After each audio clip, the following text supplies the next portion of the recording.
Hello everyone, welcome back to my channel small learning point. एक बार फिर से आप सभी का अपने चैनल स्मॉल लर्निंग पॉइंट में स्वागत है।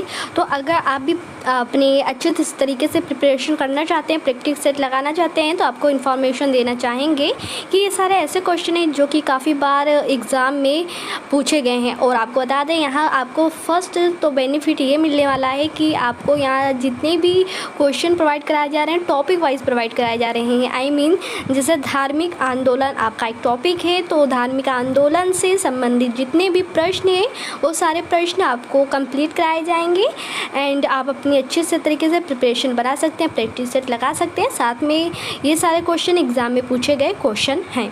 तो चलिए बिना टाइम को वेस्ट किए ये वीडियो स्टार्ट करते हैं। बट अगर आप चैनल पर न्यू हैं तो चैनल को सब्सक्राइब करें, साथ में बेल आइकन को प्रेस करना ना भूलें। तो आपका जो क्वेश्चन है फर्स्ट तो आ चुका है। यहाँ कह रहा है जैन परंपरा के अनुसार जैन धर्म में कुल कितने तीर्थंकर हुए।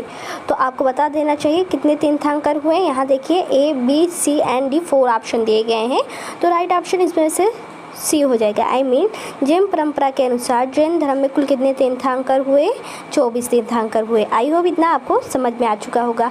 तो ये भी क्वेश्चन जो है बहुत ही मोस्ट इम्पॉर्टेंट क्वेश्चंस हैं। नेक्स्ट क्वेश्चन आ चुका है। जी हाँ, बहुत ही इंटरेस्टिंग क्वेश्चन है। यहाँ कह रहा है क्वेश्चन, क्या कह रहा है, ध्यान देंगे आप लोग। एक मिनट, आप लोग को यहाँ क्या ध्यान देना है। आपका जो क्वेश्चन है आपको ध्यान देना है कि जो त्रिपिटक धर्म ग्रंथ है वो किससे बिलोंग करता है। ये भी क्वेश्चन एग्जाम में पूछा गया कि त्रिपिटक जो है वो धर्म ग्रंथ जो है ये किससे बिलोंग करता है। तो आपको बता देना चाहिए। यहाँ 4 ऑप्शन दिए गए हैं। अगर आपने अच्छे तरीके से बुक रीडिंग की है तो अच्छे तरीके से इस क्वेश्चंस को आप लोग बताएंगे। तो त्रिपिटक धर्म ग्रंथ है क्या है, जैनों का नहीं, बौद्धों का है। ठीक है, तो आपका जो राइट ऑप्शन है वो बी है, बौद्धों का है।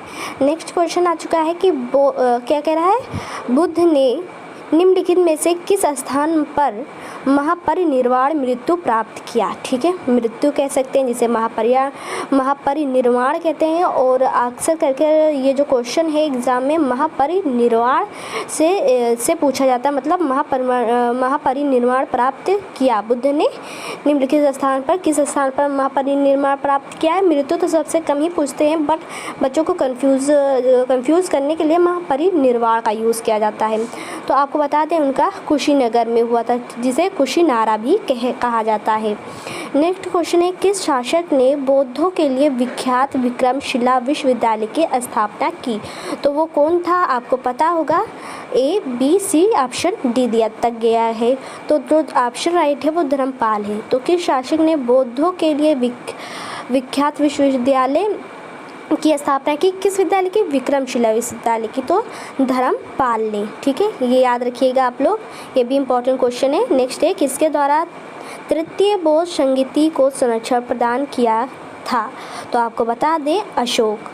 किसके द्वारा तृतीय बौद्ध संगीति को संरक्षण प्रदान किया था और किसने किया था। तो वो कौन था, अशोक।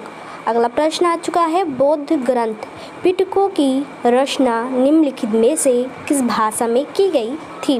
तो आपने देखा वहाँ त्रिपिटक था, यहाँ बौद्ध ग्रंथ पिटकों की रचना किस भाषा में की गई थी। तो आपको पता होना चाहिए पाली भाषा में की गई थी। ठीक है, पाली भाषा में की गई थी। अगला प्रश्न है, किस शासक के शासनकाल में नेपाल में बौद्ध धर्म का गमन हुआ था। तो किस शासन के शासनकाल में, कौन सा शासक था। जी हाँ, अशोक के शासनकाल में नेपाल में बौद्ध धर्म का गमन हुआ था। नेक्स्ट क्वेश्चन है, सांची क्यों विख्यात है। तो आपको पता होगा सांची जो है वो किसके लिए विख्यात है। आपको बता दें सबसे बड़ा, यहाँ होना चाहिए दाड़ा लिख गया है, यहाँ टाइपिंग मिस्टेक है, तो इसे ध्यान रखेंगे। सबसे बड़ा बौद्ध स्तूप है। तो सांची क्यों विख्यात है, सबसे बड़ा बौद्ध स्तूप के लिए विख्यात है। अगला प्रश्न है, महावीर का जन्म किस क्षत्रिय गोत्र में हुआ था। तो आपको बता दें जात्रिक गोत्र में हुआ था। ठीक है, महावीर का जो जन्म है वो जात्रिक गोत्र में हुआ था। गोत्र भी पूछ लेते हैं महावीर का। ठीक है, महावीर की माता कौन थी या महावीर की माता का नाम क्या था। तो आपको बता दें उनकी माता का नाम त्रिशला था। क्या था, त्रिशला था। अगला प्रश्न नेक्स्ट, गौतम बुद्ध द्वारा अपने धर्म में दीक्षित किए जाने वाला अंतिम व्यक्ति निम्नलिखित में से कौन था। तो आपको बता दें वह था सुबध गौतम बुद्ध द्वारा अपने धर्म में दीक्षित किए जाने वाला अंतिम व्यक्ति निम्नलिखित में से कौन था? वो सुबुद्ध था। कौन था? सुबुद्ध। अगला है प्राचीनतम विश्वविद्यालय कौन था? कंधार? नहीं। कन्नौज? बिल्कुल नहीं, वह था नालंदा। क्या था? Nalanda. C option is the right है। किस भाषा का ज़्यादा प्रयोग बौद्धवाद के प्रचार के लिए किया गया?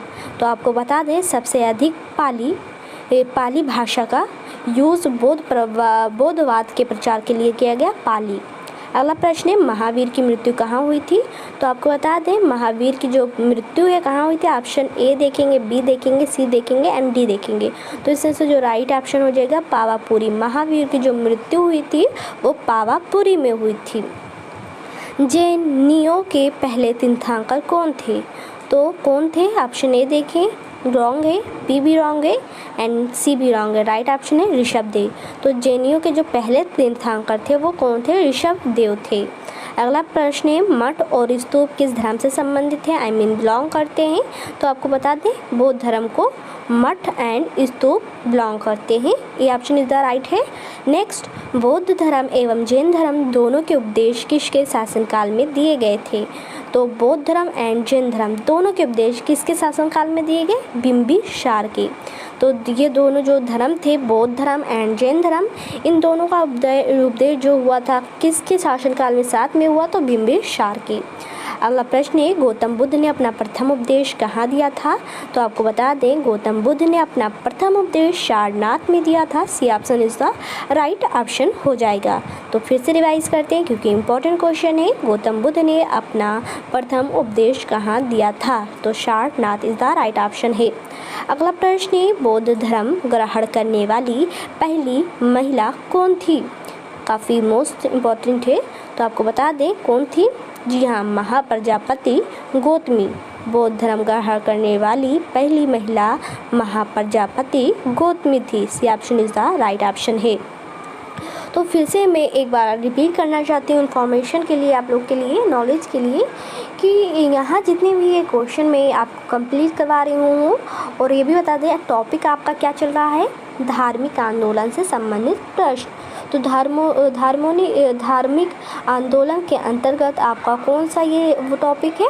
जैन धर्म का टॉपिक है। ठीक है, अब इसके बाद में जो अगला रहेगा उस टॉपिक को लेकर चलेंगे। ये सारे टॉपिक बहुत इंपॉर्टेंट एग्ज़ाम के लिए, क्योंकि टॉपिक आपके एग्ज़ाम में ये है धार्मिक आंदोलन। सब्जेक्ट जो आपका मिलता है कि ये पॉलिटिकल साइंस, हिस्ट्री या जियोग्राफी पढ़ना है तो उसमें आपका एक टॉपिक होगा धार्मिक आंदोलन। ठीक है, हिस्ट्री में तो उसी के अंतर्गत ये पढ़ना रहता है और इसी के अंतर्गत क्वेश्चन आते हैं और सबसे ज़्यादा क्वेश्चन इसी बौद्ध और जैन धर्म से भी पूछे जाते हैं। फिर कहा गया बोध गया स्थित है। बहुत ही अच्छा क्वेश्चन है। बोध गया स्थित है। ऑप्शन ए रॉन्ग हो जाएगा, बी भी रॉन्ग हो जाएगा। आपका राइट ऑप्शन हो जाएगा सी, बिहार में। तो आपको 20 क्वेश्चन मैंने कंप्लीट करवाए हैं। अब इसी जैन धर्म से ही रिलेटेड अगला क्वेश्चन आपको हम नेक्स्ट वीडियो में बताएंगे। देखिए पर डे आपको डोज वाइज यहाँ क्वेश्चन हम बता रहे हैं, ये नहीं कि एक ही दिन में सारा बता दें, आप लोग कंफ्यूज हो जाएं, आप लोग को बोरिंग महसूस होने लगे। तो इसीलिए आप लोग को बोरिंग फील ना हो तो हम आपको नेक्स्ट वीडियो में इसी के आगे से और भी क्वेश्चन बताएंगे जो कि एग्ज़ाम के पॉइंट भी आपसे इम्पोर्टेंट है। और साथ में ध्यान रहे जैसे मैं क्वेश्चन पढ़ती हूँ तो फटाक से आंसर आपके माइंड में आ जाना चाहिए कि कौन सा राइट हो जाएगा। ओके, तब तक के लिए इतना ही। दे मुझे इजाज़त। Thank for watching this video को